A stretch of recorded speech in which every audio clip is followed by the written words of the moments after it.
Hello and welcome to this session on preparing for and delivering successful executive presentations and interactions. My name is Lynn Kelly Downey. I'm the Regional Director of Sales Operations for London, and I will be guiding you through this presentation with my colleague. My name is Nicola Burke and I'm the Director of Sales Enablement and Meeting Simplified for EMEA. There are 4 pillars that are crucial to delivering successful executive presentations and interactions. We'll be reviewing these in this session. So let's start with Know Your Audience. Understand who you are presenting to is absolutely key. You need to do your research. Who is attending? What do you know about them already? What do you know about their priorities? And if not, how can you find out? How can you find out what is important to them? And also, do they already have an understanding of the subject matter you're presenting, or not at all? As we hear time and time again, preparation is key. There is a famous phrase, if you fail to prepare, then you should prepare to fail. So have a think about, where are you going to hold the presentation? Is it in person? Is it virtual? And how will this affect your delivery of your content? So how can you best prepare yourself to deliver a successful presentation? Have a think about what the objective is. What's your objective? What do you want the end goal to be? What do you want to be walking away from that presentation with? And then think the best way to get there to that outcome. Ensure that the slides are clear, and also ensure that the data information included is accurate. Check, check, check again. Also have a think, can you answer any questions concerning the information you are presenting? And also, are there any areas where you may need to anticipate some objections, or areas that may start a debate or generate potential disagreements? And how would you handle that? Lynn, over to you. Thank you. So starting strong is really important. You need to capture your audience at the very start. If you do this, you are more likely to keep their attention throughout. So how can you start strong? What would be appropriate to your audience? And going back to Nicola's point about knowing your audience, if you understand who you're presenting to, you should be able to work out what sort of interaction will this audience want from you. Is it appropriate to make your start entertaining or funny or not? Should it be very businesslike? Is there a key objective that all the audience will engage with? And if so, how can you link that into your presentation? You need to give them a reason to understand why this presentation is important to them and that can help them or their teams to deliver.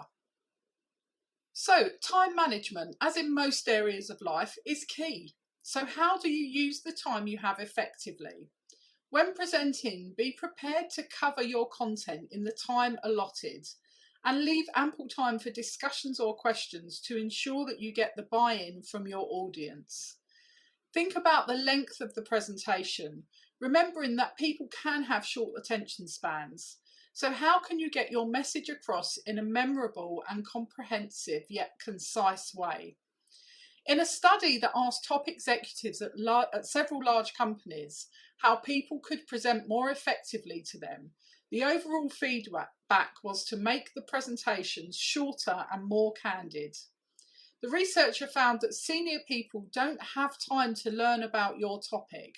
They just want to know how they can help you. So the more simple and candid your presentation is, the easier it will be for the audience to understand how they can help you and move things forward. Back to you, Nicola. There are some key areas that will help your audience have confidence in you and what you are presenting. So let's dive into these in a little bit more detail. Know your market. Competition. Do you completely understand your competition? What are the new build projects? What are the renovations that have recently happened or are planned for the future?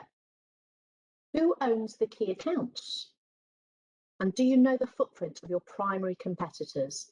And do you also know your counterparts working in those competitors and what their objectives are and their working style? Because knowing your competition builds trust that you understand your threats and allows you to plan a winning strategy. Also, knowing your market means understanding the infrastructure and demand generators there. So what are plans for any new or renovated sports facilities or concert venues or other attractions? Are there any airport expansions planned or just taken place, or any expansions for carriers? What about large-scale media events or sports and entertainment events that's going to impact you, your property and your competition? And major citywide or destination events that are going to draw in regional, national, or potentially international attendance. Because understanding upcoming events, venues and construction happening in your community allow you to predict obstacles and opportunities and really demonstrate that you're understanding your market. Supporting Hilton initiatives is also important. Don't be shy, brag about the current enterprise initiatives and share how you and your team are leveraging these and what results are coming out. For example, meet with purpose and travel with purpose. Sustainability is key, particularly at the moment. Hilton Honours and event planner programs, and the Hilton effect. How can you link these into your story and your presentation? The commercial strategy plan is key. How will this play a role in your next executive or owners meeting? How can you demonstrate that what you are delivering is clearly linked to the overall commercial strategy of your property? Lynn, over to you. Thank you.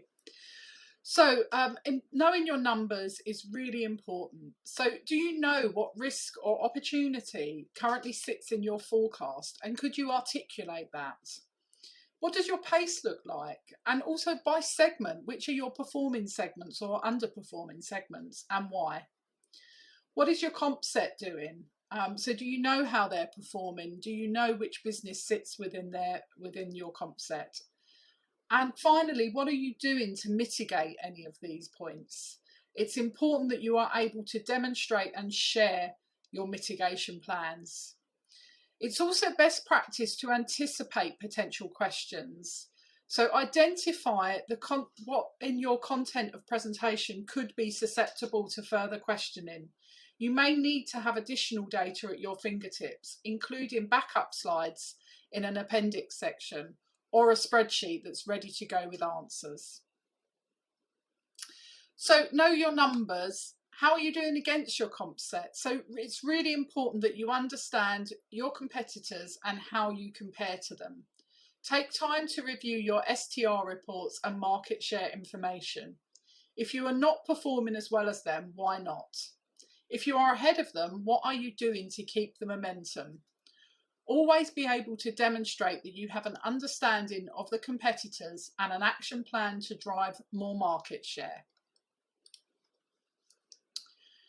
So representing your team. So this is about knowing your opportunities and having a plan and representing you and your team members. So be ahead of the game. Know where you have risk before it's pointed out to you. Have a plan. For example, if your ADR is down, what are you going to do to address it? Don't forget to recognise your successes. Point out the positives in revenue, market share, ADR growth. Show where you've really had a plan and you've executed it too successfully. Nobody likes negativity, so it's important that you express a positive attitude because that also sends a message of competency to your audience. These all build trust with your key stakeholders. So pointing out your obstacles and opportunities without excuses creates credibility. Credibility with the director of sales generates respect for the entire team. So it's important to dress the part. Remember that people will make assumptions based on what you're wearing. You may be criticised. How do you react to that? It's important not to get defensive. Don't be hurt by their words and don't dismiss it. If you don't know the answer, please don't guess. listen to the question in its entirety before answering and ask for clarity if needed. Make sure you observe the feedback and questions so that you can better prepare for next time. And remember, how you present yourself physically is just as important as verbally. Body language and eye contact send non-verbal clues. So now we have reviewed the key areas for you to consider. It is now time to put these into practice. So we're asking you to do a takeaway exercise. We want you during your next owner, regional or commercial focus meeting to summarise the highlights of this meeting and post it on the Hilton Worldwide University Connect Sales Excellence site. Include commentary on what areas your owners or leaders focused on and what were your 3 biggest takeaways. We really want to hear from you and how this session has helped you. So many thanks for engaging with this session, and we look forward to attending one of your presentations one day. Thank you.